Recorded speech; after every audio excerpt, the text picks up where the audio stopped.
আমার খবর। ব্রিটিশ আমল থেকে চলে আসা প্রাচীন শেরপাই কুটির শিল্প কার্যত হারিয়ে যেতে বসেছে।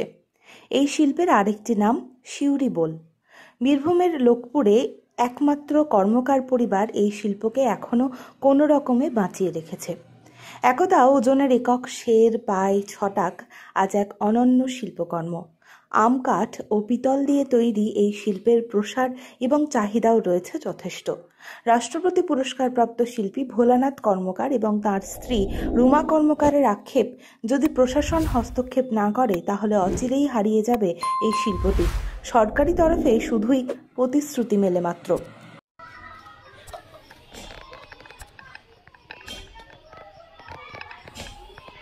আর পরিবার তো কেউ করে না, একমাত্র আমরাই করি। সরকারের কাছে সহযোগিতা পান? সহযোগিতা বলতে ওই এমন কিছু সহযোগিতা পাইনি। প্রতিশ্রুতিই দেয়? হ্যাঁ, ওই আসে বলে যায় কাজটা টিকিয়ে রাখার জন্য, কিন্তু শিখিয়ে কেউ চায় না শিখতে, মানে খুব ধৈর্য চায় কাজটা শিখতে, কেউ শিখতেও চায় না চট করে, মানে ওই হয়তো করছে নিয়ে করতে আবার চলে যাচ্ছে। আমার তো 3 মেয়ে, মেয়েরা এখন করছে, তারপর আবার ভবিষ্যৎ কী হবে।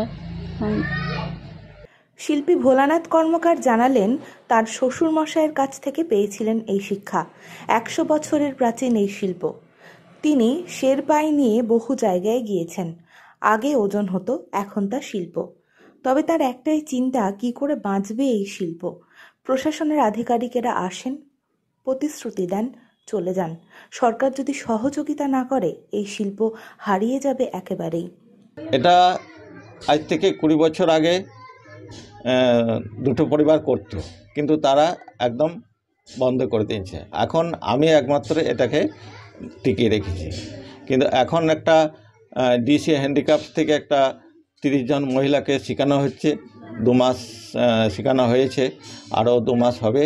সেটা এখন বন্ধ আছে। দেখা যাক এই শিল্পটাকে কি করে আরও মানে বাড়ানো যায়, আরও কি করে কারিগর বাড়ানো যায়, সেই নিয়ে এখন চিন্তিত। এই শিল্পের প্রসারের জন্য কোথায় কোথায় গিয়েছেন? এই শিল্পে আমি অনেক জায়গায় গেছি। আমি বোম্বাই গেছি, ভোপাল গেছি, আহমেদাবাদ গেছি, এবং কলকাতাতে তো আছেই, আরও সব বিভিন্ন জায়গায়, যেমন ব্যাঙ্গালোর আছে আমার এই 23শে জানুয়ারি, তারপরে দিল্লি আছে 26শে জানুয়ারি। আমি অনেক জায়গায় আমি গেছি। আমি রাষ্ট্রপতি পুরস্কার পেয়েছি 2014-তে। আমার ওয়াইফ রুমা কর্মকার, সে পেয়েছে 2017-তে এই শেরপাই এই শিল্পের জন্য। আমার মেজ মেয়ে পেয়েছে কমলা দেবী পুরস্কার, এবং রাজ্য বড় মেয়ে মনীষা কর্মকার, সেও রাজ্যে 2টো পুরস্কার পেয়েছে। তারাও এই কাজে, আমার মেয়েরা 3টে মেয়ে আমার এই কাজেই লিপ্ত আছে, আমাকে সহযোগিতা করে। আপনার এই একটা পরিবারই এই গ্রামে এখন এই শিল্পে? এখন আমাদের বলতে গেলে আমাদের লোকপুরের মধ্যে এখন একমাত্র আমি এই শিল্পটাকেই বাঁচিয়ে রেখেছি। সরকারি তরফে অনেক আমার কাছে আমার ডিএম এসেছিলেন, এখানে অনেক কিছু বলে গেলেন কি এই কর্মটাকে মানে কর্মসংস্থানটা বাড়ানোর জন্য, তার একটা প্রশিক্ষণের জন্য, একটা বাড়ি তৈরি করার জন্য অনেক কিছু বলে, কিন্তু সেখানে কোনো মানে সুযোগ সুবিধা হয়নি। মানে প্রতিশ্রুতি দেন? আর প্রতিশ্রুতি অনেকেই আসে আমাদের জেলা থেকে, ব্লক থেকে প্রতিশ্রুতি দেয়, কিন্তু প্রতিশ্রুতির কোনো কাজ হয় না। মানে সরকারের তরফে শুধু প্রতিশ্রুতিই মেলে? সরকারি ইয়েতে শুধু প্রতিশ্রুতি মিলছে, আর কোনো মানে নতুন করে কোনো উদ্যোগ হচ্ছে না।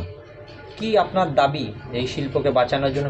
এই শিল্পটা একটাই আমার দাবি, এই শিল্পটা আমি যেমন ধরে রেখেছি চলছে, আমি যদি শেষ হয়ে যায় তখন কি হবে, সেটাই এখন আমার চিন্তা। তাতে আমি চাইছি কেউ যেন এই কাজটা ঠিকমতো যে করতে পারে বা কাউকে করাতে পারি, সেই আমার এখন প্রচেষ্টা। শিল্পী কার্তিক কর্মকারের হাত ধরে এই শিল্পের প্রসার ঘটেছিল বলে জানা যাচ্ছে। শিল্প বিকাশের জন্য 1965 সালে তিনি রাষ্ট্রপতি পুরস্কার পেয়েছিলেন। তার পরবর্তীতে এই শিল্পের ধারক এবং বাহক ভোলানাথ কর্মকার। তিনি কার্তিক কর্মকারের ছাত্র তথা জামাই।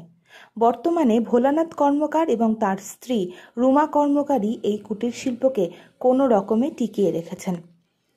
এই রাজ্যের বিভিন্ন জায়গা ছাড়াও প্রত্যন্ত কর্মকার পাড়া থেকে শেরপাই শিল্প পাড়ি দিয়েছে মুম্বাই, ভোপাল, দিল্লি, ব্যাঙ্গালোর ইত্যাদি জায়গায়। 2000 থেকে 10,000 টাকা পর্যন্ত মূল্য নির্ধারণ করেন শিল্পী। একই পরিবারের 3 জন রাষ্ট্রপতি পুরস্কার প্রাপ্ত শিল্পী। তবে সরকারি অবহেলায় কার্যত হারিয়ে যেতে বসেছে বীরভূমের প্রাচীন এই কুটির শিল্প। জেলা স্বাস্থ্য পরিষেবায় নতুন দিনের সূচনা।